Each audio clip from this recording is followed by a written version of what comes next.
అందరికి కూడా నమస్కారం. మరి ఏలూరు కార్పొరేషన్కి సంబంధించి మరి ట్రాక్టర్లన్నీ కూడా రిపేర్లు రావటం, శిథిలావస్థకు చేరటం అన్నీ కూడా ఇబ్బంది పడే పరిస్థితి ఉంది. దానిలో భాగంగానే శానిటైజేషన్ వ్యవస్థకు కూడా ఆటంకం కలుగుతుంది. మరి అందుకే దాన్ని ఆలోచించి ఏదైతే ఫండ్స్ వచ్చినాయో దాని ద్వారా వచ్చిన దాంతో 9 ట్రాక్టర్లని వాళ్ళు కొనడం జరిగింది. ఇవన్నీ కానీ 3 ట్రాక్టర్లేమో మంచినీళ్ళ కోసం, 6 ట్రాక్టర్లు శానిటైజేషన్ కోసం ఉపయోగించడం జరుగుద్ది. ఎందుకనంటే గత నెలలుగా మరి శానిటైజేషన్కి ఆటోలు కానీ ట్రాక్టర్లు కానీ లేకపోవడం వల్ల కొద్దిగా ఇబ్బందికర పరిస్థితులు ఉన్నాయి. రేపు రాబోయేది వర్షాకాలం కాబట్టి ముందు చూపుతానే ఆలోచించి శానిటైజేషన్ వ్యవస్థలో ఏ లోపం ఉండకూడదనే ఉద్దేశంతో మరి కమిషనర్ గారు అవ్వచ్చు, మేయర్ గారు అవ్వచ్చు, అందరూ కూడా బాధ్యత తీసుకుని మరి ఎందుకంటే ఏలూరు పరిశుభ్రంగా ఉండాలి అనేది ఒక నిర్ణయంతో మరి కార్యక్రమానికి సంబంధించి ట్రాక్టర్లన్నింటిని కూడా ఇవాళ ప్రారంభించడం జరిగింది. అలాగే వర్కర్లకు కూడా మొన్నే రివ్యూ చేయడం జరిగింది. అందరికీ కూడా ఏదైతే ఇబ్బందికరమైన సందులు ఉన్నాయో అందులో ఆటోలు తిప్పమని చెప్పాం. అలాగే ట్రాక్టర్లు కూడా ఇప్పుడు కొత్త ట్రాక్టర్లు కాబట్టి రిపేర్లు ఏమి ఉండవు, 1-2 ట్రిప్పులు ఎక్స్ట్రా కూడా వేసుకోవచ్చు. ఇప్పటి వరకు ఏదన్నా అక్కడక్కడ నిల్వ ఉన్నా కూడా ఆ నిల్వను కూడా 1-2 రోజుల్లో క్లియర్ చేయడం జరుగుద్ది. మరి అందరూ కూడా ప్రజలు కూడా దీనికి సహకరించాలి. మరి శానిటైజేషన్ వ్యవస్థలో అందరం కూడా పరిశుభ్రంగా ఉండాలి అంటే ప్రతి ఒక్కరు సహకారం ఉండాలి. మరి సందులో ఎక్కడ పడితే అక్కడ చెత్త వేయకోకుండా వాళ్ళు అనుకున్న దగ్గర ఏదైతే పాయింట్స్ పెట్టారో దగ్గర వేయటం, లేదనంటే ఇంటికి వచ్చిన వాళ్ళకి అందజేయటం చేస్తే మరి పరిశుభ్రతకి ప్రజల సహకారం అవసరం అనే ఉద్దేశంతో ఈ సందర్భంగా అందరికి కూడా తెలియజేయడం జరుగుతుంది. అందరికీ నమస్కారం. 15వ ఆర్థిక సంఘ నిధులతో 57 లక్షల రూపాయలతో 9 ట్రాక్టర్స్ని కొనుగోలు చేసి ఈ రోజున గౌరవ శాసనసభ్యుల వారు మేము ప్రారంభించడం జరిగింది.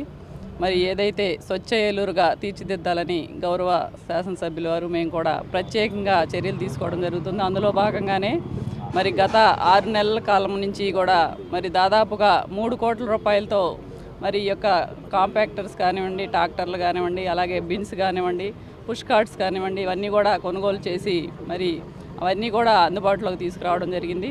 మరి ఏలూరు నగర ప్రజలందరూ కూడా మరి ఎక్కడా కూడా కంప్లైంట్స్ రాకుండా ఉండాలని ప్రత్యేకంగా గౌరవ శాసనసభ్యుల వారు మేము కూడా మరి శానిటేషను ఇన్స్పెక్టర్లు కానీ, మేస్త్రులతో కానీ, సచివాలయ సెక్రటరీలతో కూడా మరి రివ్యూ కండక్ట్ చేయడం జరిగింది. వారికి కూడా చెప్పడం జరిగింది. కావాల్సినటువంటి అన్నీ కూడా మేము సమకూర్చడం జరిగింది, పరికరాలన్నీ కూడా. మరి దీనికి తోడుగా ప్రజలు కూడా పూర్తి సహకారం అందించినప్పుడే మనం ఈ యొక్క ఏలూరు నగరంలో స్వచ్ఛ నగరంగా తీర్చిదిద్దుకోవడానికి మరి ఎన్ని కోట్ల రూపాయలు ఖర్చు చేసినప్పటికీ కూడా ప్రజల సహకారం ఉన్నప్పుడే మరి ప్రజలు కానివ్వండి, దుకాణదారులు కూడా ఎక్కడ రోడ్డు పైన చెత్త వేయకుండా మరి అందరూ కూడా సిబ్బందికి సహకరించాలని కోరుకుంటూ ఉన్నాం. ఏదైతే ఈ యొక్క మేస్త్రులు కానివ్వండి, ఇన్స్పెక్టర్లు కానివ్వండి, అలాగే సచివాలయ సెక్రటరీలు కూడా మరి పూర్తి బాధ్యతతో ఎక్కడా కూడా కంప్లైంట్స్ రాకుండా మరి వాళ్ళందరూ కూడా విధులు నిర్వర్తించాలని చెప్పి ఈ సందర్భంగా కోరుకుంటున్నాం. అందరికీ నమస్కారం. ఈ రోజున ఏలూరు నగరపాలక సంస్థ కార్పొరేషన్కి 15th ఫైనాన్స్ సంబంధించినటువంటి 54 లక్షల రూపాయల గ్రాంట్తో గౌరవ శాసనసభ్యులు ఏలూరు శాసనసభ్యులు బడేటి చంటి గారి ఆదేశాలతో గౌరవ మేయర్ గారు మరి కార్పొరేషన్ పాలకవర్గం, డిప్యూటీ మేయర్లు అందరూ కూడా అధికారులకి చెప్పి మరి శానిటేషన్కి సంబంధించినటువంటి అత్యాధునికమైనటువంటి పరికరాలని ప్రజలందరికీ కూడా మెరుగైనటువంటి సేవలు అందించాలని ముఖ్య ఉద్దేశంతోనే గౌరవ శాసనసభ్యుల వారి ఆదేశాలతో ఈ రోజున 9 ట్రాక్టర్లని కొత్తగా కొనుగోలు చేయడం జరిగింది. గత 3 నెలలుగా మరి కొత్తగా ఒక కంపాక్టర్ని కొనుగోలు చేసుకున్నాము. అట్లాగే మరి కంపాక్టర్ బిన్స్ ఒక 105 కొత్తగా కొనుగోలు చేయడం జరిగింది. పుష్ కార్డ్స్ ఒక 250.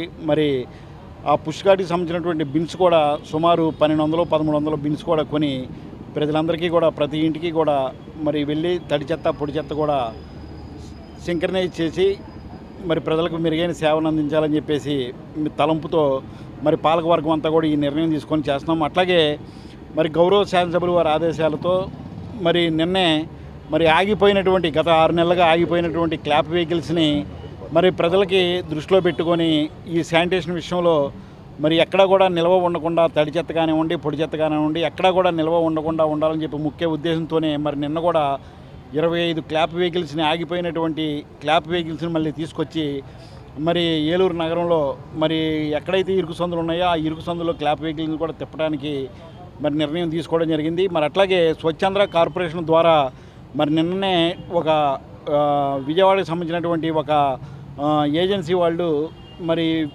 చెత్తని ఎక్కడైతే మనం పాణింగి కంపోస్ట్ యార్డ్కి చెత్తను తరలిస్తున్నామో దాన్ని డివైడ్ చేసి మరి ఇవన్నీ కూడా వేరే కరెంట్ ఫ్యాక్టరీలకు కానివ్వండి, సిమెంట్ ఫ్యాక్టరీలకు కానివ్వండి, సింక్రనైజ్ చేసినటువంటి మెటీరియల్ని తరలించాలని చెప్పేసి ఆ టెండర్ను వాళ్ళు దక్కించుకున్నారు. అది నిన్న కూడా మరి అది పట్టుకొని గౌరవ శాసనసభ్యుల వారి దగ్గరికి మా దగ్గరికి కూడా రావడం జరిగింది. 2-3 రోజుల్లో మరి అది కూడా ఎక్కడా కూడా పానింగ్ కంపోస్ట్ డంపింగ్ యార్డ్లో చెత్త లేకుండా కూడా తరలించేందుకు శాసనసభ్యుల వారు రంగం సిద్ధం చేశారు. మరి ఎల్లుండు ప్లాంటేషను ఎన్విరాన్మెంట్కి సంబంధించినటువంటి మొక్కల దినోత్సవం, అది దాన్ని పురస్కరించుకొని మరి ఏలూరుకి గవర్నమెంటు అట్లాగే శాసనసభ్యుల వారు 10,000 మొక్కలు ఏలూరు నగరంలో నాటాలని చెప్పేసి మరి ఒక పిలుపునిచ్చారు. దానిలో భాగంగానే కంపోస్ట్కి సంబంధించి కంపోస్ట్ యార్డ్లో లోపల జరుగుతున్నటువంటి ఈ దినచర్య ఏది కూడా బయట ప్రజలకి కనపడకుండా మొక్కలన్నీ బాగా పెంచి కాలుష్యరహితమైనటువంటి కంపోస్ట్ యార్డ్గా తయారు చేయాలని చెప్పేసి గౌరవ మేయర్ గారు, గౌరవ శాసనసభ్యుల వారి ఆదేశాల మేరకు మరి ఎల్లుండు ఈ కార్యక్రమాన్ని కూడా చేపడుతున్నాం. ఇది ఒక మన నగరపాలక సంస్థకు సంబంధించినటువంటి పాలక వర్గమే కాకుండా అట్లాగే పనిచేస్తున్నటువంటి సిబ్బంది, గౌరవ కమిషనర్ గారు కావచ్చు, అట్లాగే ఇన్స్పెక్టర్లు, మేస్త్రులు, శానిటరీ సెక్రటరీలే కాకుండా మరి అట్లాగే ప్రజలందరూ కూడా దీనికి సహకరించినప్పుడే స్వచ్ఛ ఆంధ్ర, స్వచ్ఛ భారత్, స్వచ్ఛ ఏలూరుని కూడా మనం మంచి పేరు రాష్ట్రంలోనే తీసుకురాగలుగుతాం. గౌరవ శాసనసభ్యుల వారికి మంచి పేరు తీసుకురావాలని చెప్పేసి అందరూ కూడా కృషి చేయాలని చెప్పి ఈ సందర్భంగా తెలియజేస్తున్నాం.